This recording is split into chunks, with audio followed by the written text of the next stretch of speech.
আত্মীয়দের জাকাত দেওয়া যাবে কিনা গুরুত্বপূর্ণ একটি প্রশ্ন। অনেকেই প্রশ্নটা করে যে নিজের আত্মীয় স্বজন, পাড়া প্রতিবেশী বা আপনজন যারা অসহায় কিন্তু তাদের জাকাত দেওয়া যাবে কিনা। অনেকে আছে যে আশেপাশের যে আপন মানুষ তারা আহ অসহায় কিন্তু দূরে জাকাত দেয়, কাছের মানুষকে জাকাত দেয় না। তাহলে আমাদের এই বিধানটা জানা দরকার, আত্মীয়দের জাকাত দেওয়া যাবে কিনা। আত্মীয়দের মধ্যে ৪ প্রকার আত্মীয়দের জাকাত দেওয়া যাবে না। এই ৪ প্রকার আত্মীয় ছাড়া বাকি সবাইকে জাকাত দেওয়া যাবে। তাহলে কাদের কাদের জাকাত দেওয়া যাবে না সেটা আমরা জেনে নিই। নিজের পিতামাতা, পিতামাতার পিতামাতা অর্থাৎ দাদা দাদি, নানা নানি, এর উপরে এভাবে যাদের সাথে সরাসরি রক্তের সম্পর্ক রয়েছে তাদেরকে জাকাত দেওয়া যাবে না।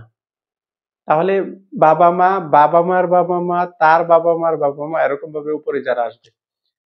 আবার দ্বিতীয় হচ্ছে যে নিজের সন্তানাদি, এর নিচে সন্তানের সন্তান, ওই সন্তানের সন্তান, ওই সন্তানের সন্তান, এরকম ভাবে নিচে যত আসবে, নিজের সন্তান, তারপরে সন্তানের সন্তান যেটা নাতিপুতি বলি, এভাবে নিচের দিকে যারা আসবে তাদেরকেও জাকাত দেওয়া যাবে না। স্বামী স্ত্রীকে জাকাত দিতে পারবে না, স্ত্রী স্বামীকে জাকাত দিতে পারবে না। এই ৪ শ্রেণীর মানুষ ফরজ সাদকাত যেগুলো আছে, জাকাত, সদকা, মানত, এগুলো দিতে পারবে না এই ৪ শ্রেণীর মানুষকে।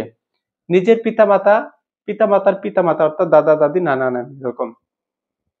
নিজের সন্তান, সন্তানের সন্তান, নাতিপুতি অর্থাৎ এগুলো তাদেরকে জাকাত দেওয়া যাবে না। স্বামী স্ত্রীকে দিতে পারবে না, স্ত্রী স্বামীকে দিতে পারবে না। এটা হচ্ছে। তাছাড়া অন্যান্য যারা আছেন, অন্যান্য যে আত্মীয় স্বজন আছেন তাদেরকে কিন্তু জাকাত দেওয়া যাবে। আপন ভাইকে, আপন বোনকে, চাচা, ফুফু, মামা, খালা, শ্বশুর, শাশুড়ি, তাদের সন্তানাদি যদি অথবা অন্য কেউ, তারা অথবা তাদের সন্তানাদি বা অন্য কোনো আত্মীয় যদি হয় তাহলে তাদেরকে কিন্তু জাকাত দেওয়া যাবে। শুধু দেওয়া যাবেই না, আল্লাহ সুবহানাহু ওয়া তাআলা তাদেরকে দিলে বেশি সওয়াব দিবেন। এজন্য আল্লাহ রাসূল সাল্লাল্লাহু আলাইহি ওয়াসাল্লাম বলছেন, "আবদা বিমা তাউলু", তোমরা কাছের মানুষ থেকে জাকাত দেওয়া শুরু করো। কাছের মানুষকে জাকাত দিলে দ্বিগুণ সওয়াব হবে।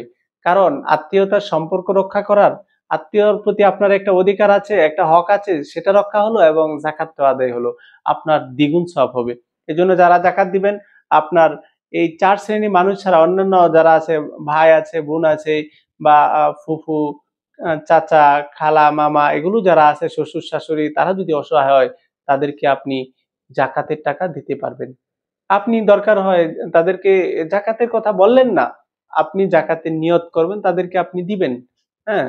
তাহলেই আপনার জাকাত আদায় হয়ে যাবে। অনেক সময় তারা জাকাতের কথা বললে টাকা নিতে চাবে না। আপনি যদি অসহায় হয়, জাকাতের কথা না বলে আপনি নিয়ত করছেন জাকাত, তাদেরকে আপনি টাকা দিলেন, তাদের উপকার হবে, আপনি দ্বিগুণ সওয়াব পাবেন আশা করা যায়। আশা করি আমি আ বুঝাতে পেরেছি যে কোন কোন আত্মীয়কে জাকাত দেওয়া যাবে না আর বাকি কাদের কাদের জাকাত দেওয়া যাবে। আল্লাহ সুবহানাহু ওয়া তাআলা আমাদেরকে সঠিক জায়গায়, সঠিক খাতে জাকাত দেওয়ার তৌফিক দান করুন। আমিন।